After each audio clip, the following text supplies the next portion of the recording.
BJP सरकार मुर्दाबाद, मुर्दाबाद मुर्दाबाद हमारी एकता जिंदाबाद। जिंदाबाद जिंदाबाद लेबर कोड रद्द करो, लेबर कोड नोटिफिकेशन वापस लो, वापिस लो वापिस लो कच्चे कर्मचारियों को पक्का करो, पक्का करो फिक्स टर्म की नीति वापस लो, वापिस लो न्यूनतम वेतन 26,000 लागू करो। लागू करो बीजेपी सरकार मुर्दाबाद। मुर्दाबाद मुर्दाबाद। नमस्कार दोस्तों, स्वागत है आपके अपने YouTube चैनल पर। आज हम बात करेंगे उस मुद्दे पर जिसे सरकार तो शांत रखना चाहती है, लेकिन मजदूर पूछ रहे हैं, अगर 4 लेबर कोड लागू हो गए, क्या मजदूर गुलाम बन जाएंगे?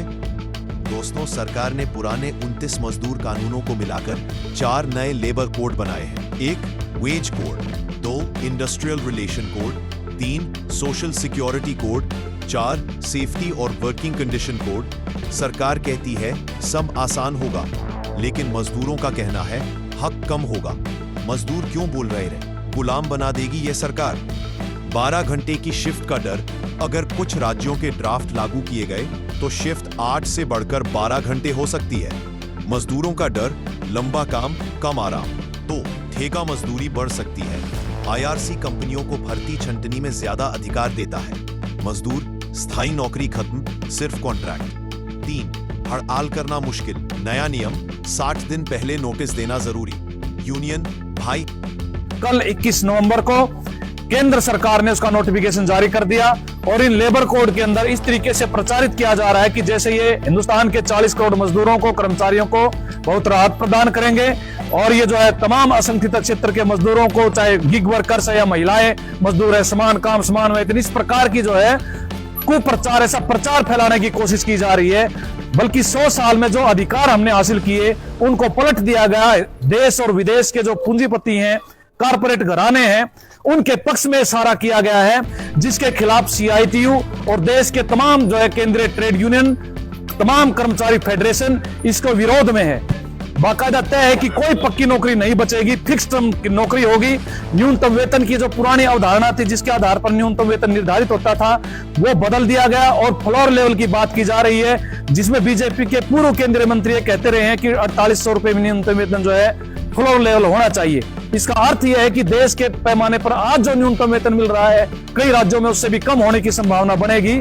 इसके अलावा यूनियन बढ़ाने का जो अधिकार है, हड़ताल करने का जो अधिकार है, उस पर भारी कुठाराघात किया गया है और इस तरह के बदलाव उसके अंदर किए गए कि आप हड़ताल ना ही कर पाए और आप हड़ताल करेंगे तो आपके ऊपर जुर्माना और आपको कैद तक की वो हो सकती है। ये प्रावधान इन कानूनों के अंदर जो किए गए हैं। इसके अलावा जो कहा जा रहा है कि समान काम समान वेतन की बात, ये पहले से कानूनों के अंदर है। समान काम के लिए समान वेतन होगा, जहां पर रेगुलर नेचर का काम होगा वहां पर रेगुलर नेचर की जो है जॉब होगी।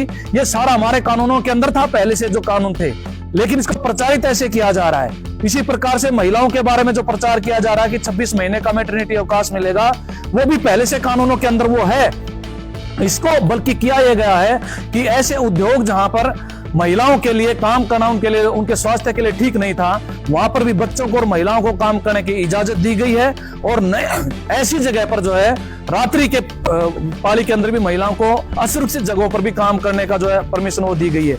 यही नहीं, बल्कि 20 मजदूर जहां तक हैं वहां पर कोई कानून लागू नहीं होगा, ये प्रावधान किया गया। इसके अलावा जो है 300 मजदूर तक अगर कहीं किसी कंपनी के अंदर या किसी संस्थान के अंदर है, उन कर्मचारियों को कभी भी छटनी की जा सकती है, कभी भी मालिक उनको फैक्ट्री को बंद कर सकता है, खत्म कर सकता है नौकरी को, सरकार की परमिशन की कोई जरूरत नहीं होगी। असली समस्या यही है, कानून अच्छे दिखते हैं लेकिन तभी काम आएंगे जब सरकार इन्हें सख्ती से लागू करे। निरीक्षण, इंस्पेक्शन सही तरीके से हो, मजदूरों को जानकारी दी जाए, यूनियनों की बात सुनी जाए। दोस्तों, अब आपकी बारी है बताने की ये नए लेबर कोड आपको अच्छे लगे या बुरे। आप अपनी राय नीचे कमेंट में जरूर लिखें। और हाँ, अगर आप मजदूरों की आवाज को बुलंद करना चाहते हैं तो वीडियो को लाइक, शेयर और EM यूट्यूबर चैनल को सब्सक्राइब करना बिल्कुल ना भूलें। आपके हर लाइक और सब्सक्रिप्शन से हमारे हौसले और भी बढ़ते हैं।